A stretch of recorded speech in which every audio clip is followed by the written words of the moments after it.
Baroness? I think we're in a situation where we've just been hearing about the government's record in education. And if you go to the Institute for Fiscal Studies, in real terms, since 2010, spending on education is down 8%. Mr. Daly was talking about stability, but 20% of the households in his constituency live in private rental homes. And the government has failed to bring in, as promised in the last election, the end to no-fault evictions. So through no fault of their own, parents in Berry are being thrown out of their homes, their children are having their lives disrupted. So many things that the government is failing to do, and yet they're trying to lay the blame on parents. And I think that is really unconscionable. It's unacceptable, and it needs to be called out. And I'm delighted to see that you and many other people are calling it out today. Look, look, there are bad parents, right? I mean, let's not be naive. There are bad parents. But I suspect that the numbers of parents that are labelled as bad are struggling. Maybe they've got a child with disabilities. Maybe they've got a parent they've got to look after. Maybe they've got, too many children for the number of bedrooms they've got. And this can lead to children maybe not being as cared for as the Waltons family, right? But is that that's what I'm trying to get. Are they bad parents, or are they in a bad situation? So many people are in a bad situation. I mean, just look at some TUC figures. 3 in 10 in the northwest, the area that Mr. Daly represents. 3 in 10 key workers. So we're talking about people like hospital porters, people like maternity care assistants.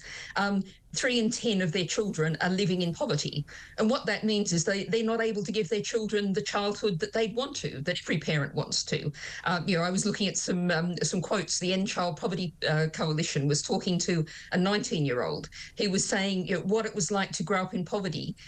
I didn't have the things that other people considered as essentials, and it wasn't the fault of my parents. My parents were working.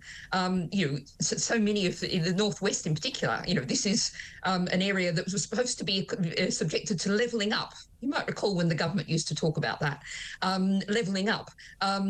Yet what we've seen is actually a real significant increase in child poverty in that area. And a healthy diet is 3 times as costly as an unhealthy diet. We have a food system that pushes sugary foods, that pushes ultra-processed foods, and they're cheaper and presented to parents. And so life is made more difficult everywhere people turn.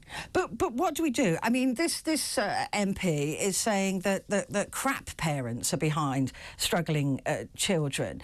Again, I know families who've got children where the kids can't do their homework, and that's why they're struggling at school, because there's no room for them to do homework. And everybody thinks that I'm a lefty loony. I'm just looking at the people that I know around me, and I see that there is more to this. There are bad parents, but there is more to this than just simply not caring about your kids. Would say that every parent wants to give their child a decent life, but we have a government that's basically ensuring that large numbers of parents are not able to provide the kind of life that enables children to all have an equal start in life. We are just so far from that situation.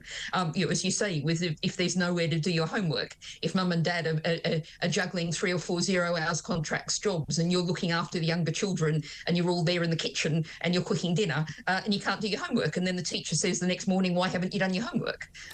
You're probably not going to explain that to the teacher, but what choice do you have? What choice do your parents have?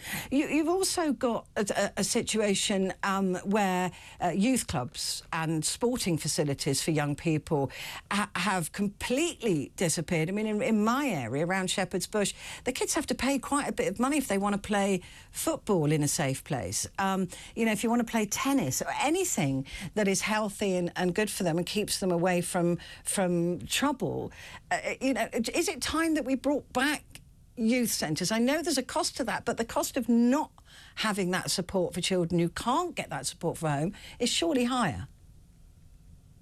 Absolutely. And the government keeps saying parents have to go back to work. They're changing the benefit rules to force parents to go back to work even earlier in their child's life. And where are those children going to go? And we know how expensive childcare is. We know how difficult to find childcare is, and what happens during the school holidays. If we don't have those provisions, then we have a state a government that's utterly failing our children, the next generation.